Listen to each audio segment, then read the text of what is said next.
어떤 가구를 골라야 되나? 가구를 왜 봐요? 금융에 은행이나 증권 이런 것만 있는 게 아니더라고. 가구가 떠오르는 게 있어요. 독립하려는 애송이들은 가구부터 보더라고.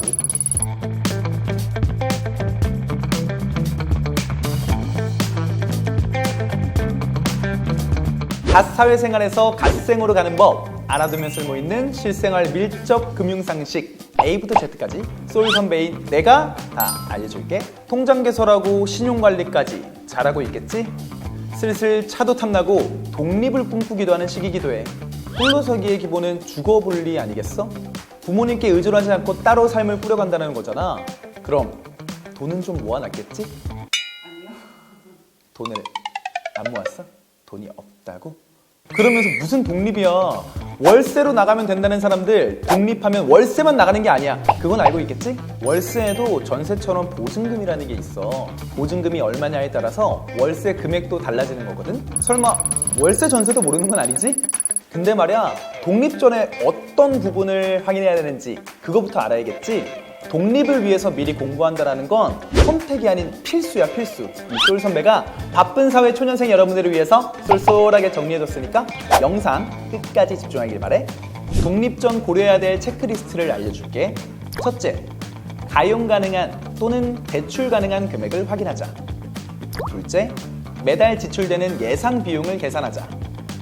셋째, 가용 예산과 월 지출 예상 금액에 따라서 전월세 및 주거 형태를 결정하자.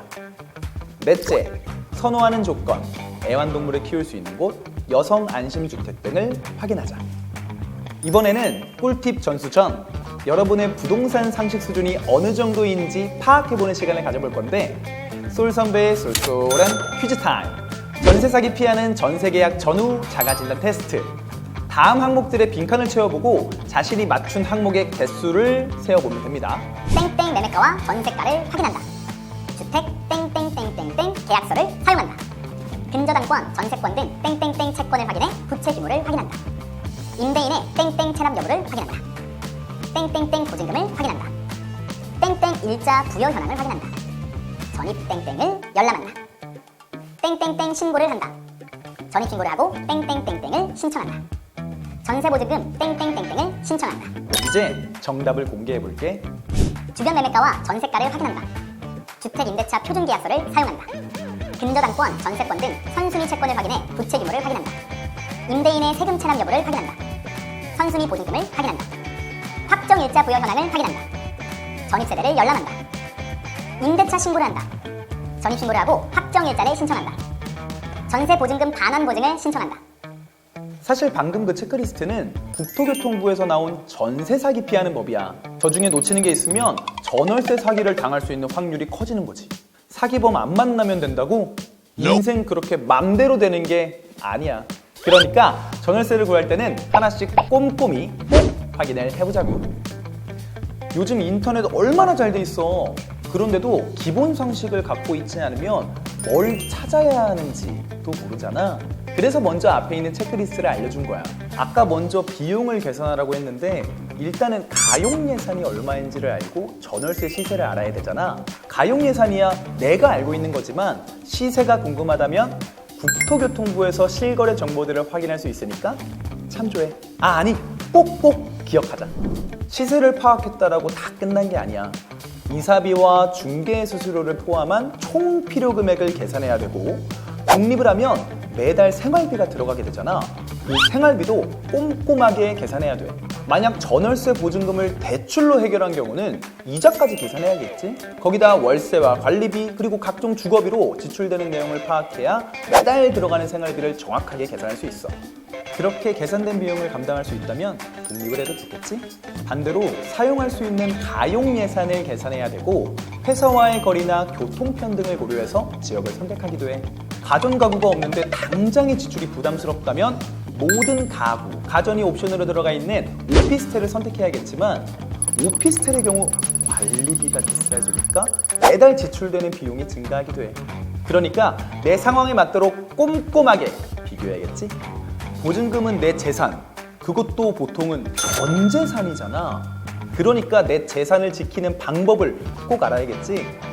근저당권이나 전세권 등 선순위 채권 확인도 인터넷으로 가능해. 인터넷 등기소에 접속해서 등기사항 전부 증명서 또는 등기부 등본이라고 불리는 서류를 발급받으면 되는데, 이때 을구라고 적힌 곳에 근저당권이 명시되어 있어. 갑, 을. 뭐다 설명해도 사실 기억하기 어려우니까 등기부 등본 확인하기, 이것만 꼭 기억하자. 그리고 임대차 신고는 보증금이 6천만 원을 초과하거나 월차임 30만 원을 초과하면 꼭 신고해야 되지만 그 이하의 경우는 법적인 의무는 없어. 하지만 임대차 신고를 하는 이유는 확정일자가 부여되기 때문이야. 그럼 우선 변제권, 사고 시에 먼저 보증금을 받아낼 수 있게 된다는 거야. 내 보증금 지키는 거니까 꼭 해야겠지? 이것도 인터넷으로 신고가 가능해. 참, 전입신고는 의무니까 꼭 해야 돼. 이왕이면 이사하는 첫날 바로 신고하는 걸 추천할게. 전세 얻을 돈이 부족한 친구들, 어떻게 해결할 예정이냐? 주택도시기금에서는 다양한 주택전세자금 대출이 있는데, 중소기업 취업 청년에게 저리로 대출해주는 중소기업 청년 전월세 보증금 대출 외에 34세 미만 청년에게만 대출해주는 청년 전용 버팀목 전세자금 대출, 취업준비생이나 사회초년생도 받을 수 있는 주거안정 월세 대출 등이 있어. 자신의 사정에 맞는 대출을 찾아보면 되겠지?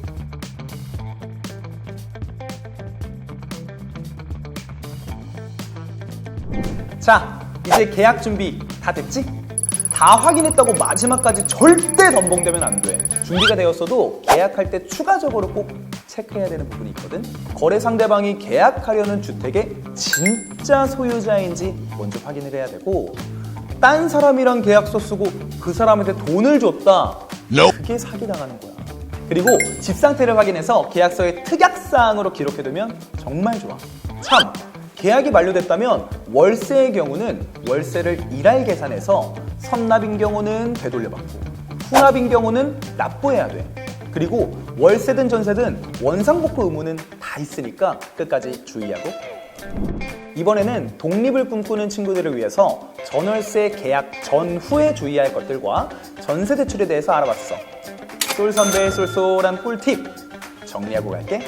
보증금 및 추후 지불할 비용을 고려해서 전월세 및 주거 형태를 선택하라. 두 번째, 전월세 보증금이 없다면 주택도시기금을 활용해라. 세 번째, 계약서 작성 시 작성자를 확인해라. 모두가 쏠쏠해지는 그날까지 사생활금융은 계속된다. 다음 편까지 모두 갓생 살다 만나자고. 빠이!